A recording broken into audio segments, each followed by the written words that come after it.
EVS में आज हमारा टॉपिक है भारतीय महिला वैज्ञानिक मतलब अंतरिक्ष यात्री एवं प्रेरणादायक महिलाओं के बारे में। चलिए शुरू करते हैं। आज का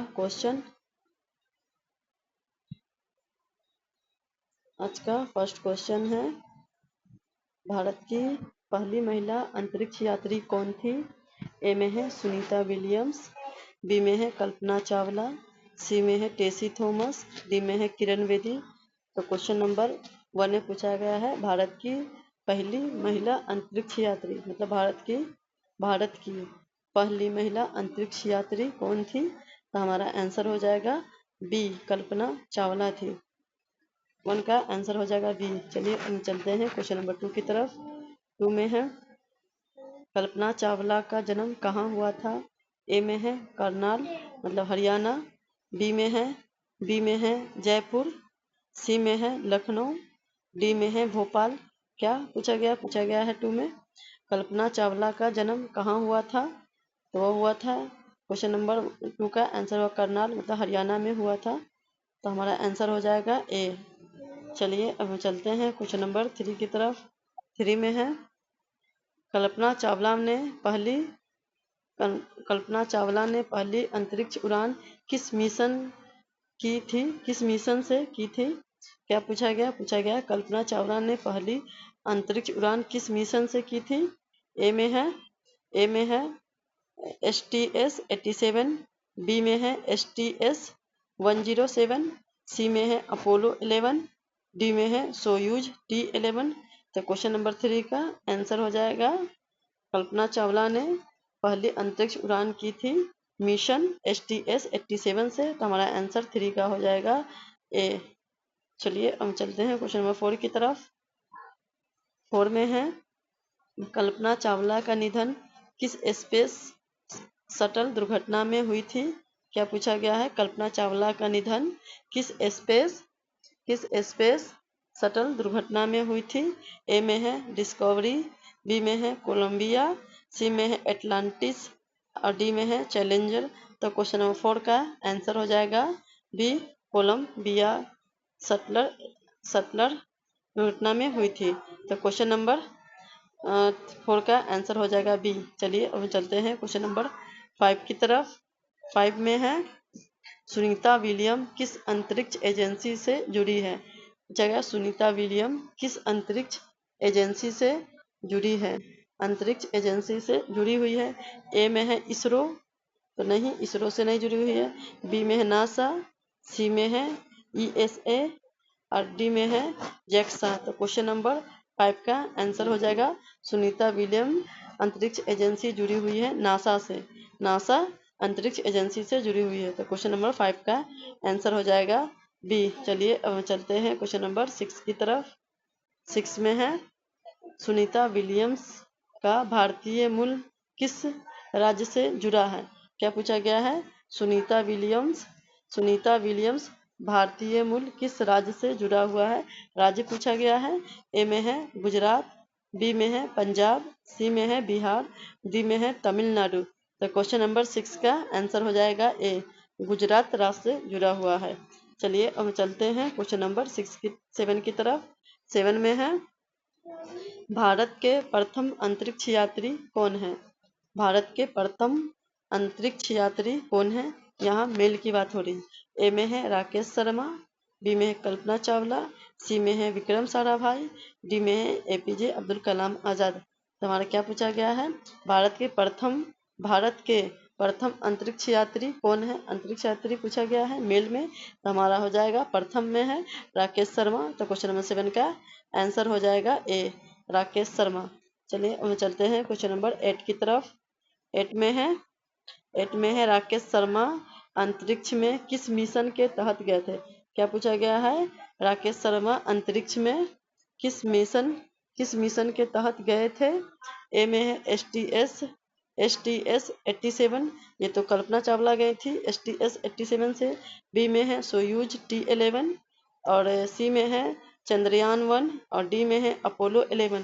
तो क्वेश्चन नंबर 8 का आंसर हो जाएगा सोयूज T-11 से राकेश शर्मा गए थे अंतरिक्ष में। तो हमारा आंसर हो जाएगा 8 का बी। सोयोज T11। आप लोग याद रखिएगा क्योंकि ये जीके का भी क्वेश्चन है, जीके में भी आता रहता है। आप सब एग्जाम के लिए ये बेहतर है, कोई भी कॉम्पिटिटिव एग्जाम हो उसमें ये सब क्वेश्चन आता ही रहता है। ठीक है, चलते हैं हम क्वेश्चन नंबर 9 की तरफ। 9 में है मिसाइल वुमन ऑफ इंडिया किसे कहा जाता है? Missile missile woman of India किसे कहा जाता है? ए में है टेसी थॉमस को, बी में है कल्पना चावला को, सी में है करण बेदी को और जी में है सुनीता विलियम्स को। क्या मैंने पूछा गया है? Missile woman of India, woman woman of India किसे कहा जाता है? तो हमारा आंसर 9 का हो जाएगा ए, टेसी थॉमस को कहा जाता है। चलिए हम चलते हैं क्वेश्चन नंबर 10 की तरफ। 10 में है टेसी थॉमस का संबंध किस क्षेत्र से है? क्या पूछा गया? टेसी थॉमस का संबंध किस क्षेत्र से है? ए में है कृषि, बी में है मिसाइल तकनीक, सी में है चिकित्सा, डी में है पर्यावरण। तो क्वेश्चन नंबर 10 का टेसी थॉमस का संबंध है मिसाइल तकनीकी से, तो क्वेश्चन नंबर 10 का आंसर हो जाएगा बी, मिसाइल तकनीक से। चलिए अब चलते हैं क्वेश्चन नंबर 11 की तरफ। 11 में है ओलंपिक पदक जीतने वाली पहली भारतीय महिला कौन थी? क्या पूछा गया है? ओलंपिक पदक जीतने वाली पहली भारतीय महिला कौन थी? पहली पूछा गया भारतीय महिला कौन थी? ए में है साइना नेहवाल, बी में है कर्नल मलेश्वरी, सी में है पीवी सिंधु, डी में है मैरी कॉम। तो क्वेश्चन नंबर 11 का आंसर हो जाएगा बी, कर्नल मलेश्वरी थी ओलंपिक पदक जीतने वाली पहली भारतीय महिला। चलिए अब चलते हैं क्वेश्चन नंबर 12 की तरफ। 12 में है कर्नल मलेश्वरी किस खेल से संबंधित है? क्या पूछा गया? कर्नल मलेश्वरी किस खेल से संबंधित है? अगर आप लोग को भी इसका आंसर पता है तो आप लोग भी हमें कमेंट करके बता सकते हैं और हमारे चैनल को सब्सक्राइब कर ले ताकि आने वाला जो भी क्लास है वो आपको मिल सके, देख सके। चलिए हम चलते हैं क्वेश्चन की तरफ। क्वेश्चन है 12 में है कर्नल मलेश्वरी किस खेल से संबंधित है? ए में है मुक्केबाज, बी में है भारोत्तोलन और सी में है कुश्ती और डी में है तीरंदाजी। तो क्वेश्चन नंबर 12 का आंसर हो जाएगा भारोत्तोलन, तो हमारा आंसर हो जाएगा बी, 12 का आंसर होगा बी। चलिए अब हम चलते हैं क्वेश्चन नंबर 13 की तरफ। 13 में है भारत की पहली महिला फाइटर पायलटों में से एक कौन है? क्या पूछा गया? भारत की पहली महिला फाइटर पायलटों में से एक कौन है? ए में है भावना कंठ, बी में है कल्पना चावला, सी में सुनीता विलियम, डी में है टेसी थॉमस। तो क्वेश्चन नंबर 13 का आंसर हो जाएगा ए, भावना कंठ है भारत की पहली महिला फाइटर। चलिए अब चलते हैं क्वेश्चन नंबर 14 की तरफ। 14 में है नासा का पूरा नाम क्या है? क्वेश्चन में क्या है 14 में? नासा का पूरा नाम क्या है? ए में है national aeronautics and space administration, B में है national air and space association और सी में है नेशनल एरोस्पेस साइंस एजेंसी और डी में है none of this. Question number 14 में क्या है? नासा का पूरा नाम क्या है?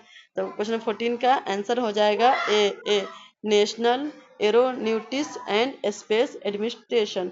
तो क्वेश्चन नंबर 14 का आंसर होगा ए। चलिए अब चलते हैं क्वेश्चन नंबर 15 की तरफ। 15 में है राकेश शर्मा ने अंतरिक्ष यात्रा किस वर्ष की थी? राकेश शर्मा ने अंतरिक्ष यात्रा किस वर्ष की थी? ए में है 1984, बी में है 1994, सी में है 2004 और डी में है 2014। तो क्वेश्चन नंबर 15 का आंसर हो जाएगा ए, राकेश शर्मा अंतरिक्ष यात्रा किए थे 1984 में, 84 में। तो हमारा आंसर हो जाएगा ए। चलिए अब चलते हैं क्वेश्चन नंबर 16 की तरफ। 16 में है कल्पना चावला ने एयर स्पेस इंजीनियरिंग की उच्च शिक्षा किस देश में प्राप्त की थी? कल्पना चावला ने एरोस्पेस इंजीनियरिंग की उच्च शिक्षा किस देश में प्राप्त की थी? यहाँ कल्पना चावला की बात हो रही है। तो ए में है भारत, बी में है अमेरिका, सी में है रूस और डी में है फ्रांस। तो क्वेश्चन नंबर 16 का आंसर हो जाएगा बी, अमेरिका से की थी कल्पना चावला ने एयर स्पेस इंजीनियरिंग की उच्च शिक्षा प्राप्त की थी अमेरिका से। तो क्वेश्चन नंबर 16 का आंसर हो जाएगा बी। चलिए अब हम चलते हैं क्वेश्चन नंबर 17 की तरफ। 17 में है सुनीता विलियम किस क्षेत्र में प्रसिद्ध है? क्या है? सुनीता विलियम किस क्षेत्र में प्रसिद्ध है? ए में है पर्यावरण संरक्षण, बी में है अंतरिक्ष विज्ञान, सी में है चिकित्सा, डी में है साहित्य। तो क्वेश्चन नंबर 17 का आंसर हो जाएगा बी, अंतरिक्ष विज्ञान से के क्षेत्र से जुड़ी हुई है सुनीता विलियम। अब हम चलिए क्वेश्चन नंबर 18 की तरफ चलते हैं। 18 में है भारत में मिसाइल विकास कार्यक्रम से जुड़ी प्रसिद्ध महिला वैज्ञानिक कौन है? भारत में मिसाइल विकास कार्यक्रम से जुड़ी प्रसिद्ध महिला वैज्ञानिक कौन है? ए में है टेसी थॉमस, बी में है कल्पना चावला, सी में है किरण बेदी और डी में है इंदिरा गांधी। तो क्वेश्चन नंबर 18 का आंसर हो जाएगा ए, टेसी थॉमस जुड़ी हुई है प्रसिद्ध वैज्ञानिक महिला।